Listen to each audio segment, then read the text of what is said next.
Hey everyone, welcome back to the channel. Today, we were going to talk about something that touches almost all of us at some point in our lives: anxiety and fear. It can feel like a heavy storm cloud hanging over you, making even the simplest things feel overwhelming.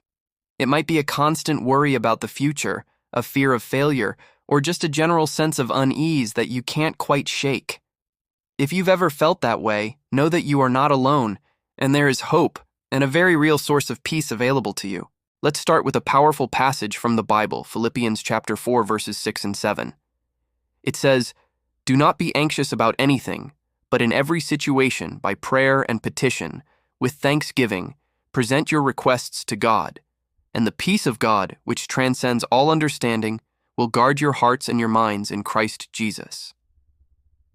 Let's break that down because it's not just a nice sentiment. It's a practical, step-by-step guide. First, it says, "Do not be anxious about anything." Now that can sound impossible, right? Like being told not to think about a pink elephant.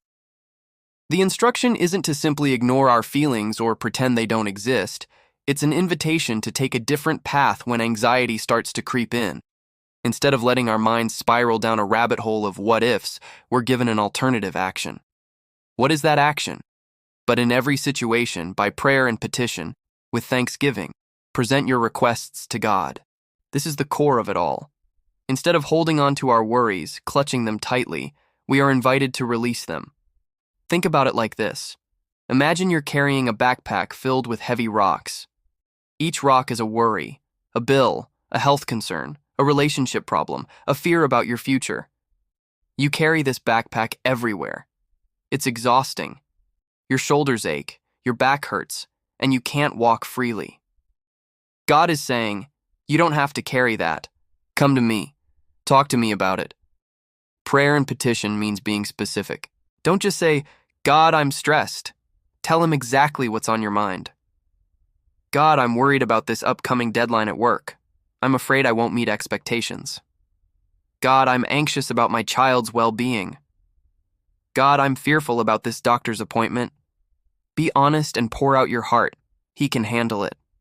And then comes a really crucial part, with thanksgiving. This can feel counterintuitive. How can I be thankful when I'm feeling so anxious? But gratitude is a powerful tool. It shifts our focus. When we're anxious, our focus is on the problem, on what could go wrong. When we practice thanksgiving, we force our minds to look for the good.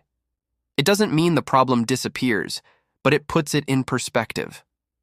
We can be thankful for the breath in our lungs, for a sunny day, for a friend who listened, for past prayers that were answered. This act of remembering God's faithfulness in the past builds our trust in his faithfulness for the future. So you've prayed, you've been specific, and you've found something to be thankful for. What happens next? The verse promises, "And the peace of God, which transcends all understanding, will guard your hearts and your minds." This isn't just any peace. It's a peace that transcends all understanding. This means it doesn't always make sense to the outside world, or even to ourselves. Your circumstances might not have changed one bit. The deadline is still there. The appointment is still scheduled. But inwardly, something has shifted. A calm settles over your heart. This is God's peace acting as a guard, standing watch over your heart and your mind, protecting you from being overwhelmed by the anxiety and fear that are trying to break in. Another incredible verse that speaks directly to this is 2 Timothy chapter 1, verse 7. It says, "For the Spirit God gave us does not make us timid, but gives us power, love, and self-discipline." Fear and timidity are not from God. Think about that. The spirit of crippling fear that paralyzes you, that tells you you're not good enough, that makes you shrink back from challenges. That is not your true identity as a child of God. Instead, what did he give us? First, a spirit of power. This isn't worldly power to dominate others. This is an inner strength, a divine ability to face what's in front of you. It's the resilience to get back up when you fall, the courage to take the next step even when you're afraid. When anxiety says, "You can't," God's spirit of power says, "You can through me." Second, he gave us a spirit of love. Love is the perfect antidote to fear. Fear is self-focused. It's about protecting ourselves. Love is others-focused. When we operate out of love for God and love for others, our perspective shifts. We start thinking, how can I serve someone else right now? Or how can I show love in this difficult situation? This act of looking outward often shrinks our own fears. It pushes the anxiety into the background. And third, a spirit of self-discipline, or a sound mind. Anxiety often feels like a chaotic, out-of-control thought process. Our minds race, jumping from one worst-case scenario to another. A sound mind is the ability to take those thoughts captive. It's the clarity to recognize an anxious thought for what it is, just a thought, not a reality. It's the discipline to redirect our minds back to the truth of God's promises, back to what is good and right and praiseworthy, just as Philippians tells us to do. So when fear whispers lies to you, you can talk back to it with truth. Fear says, "You're going to fail."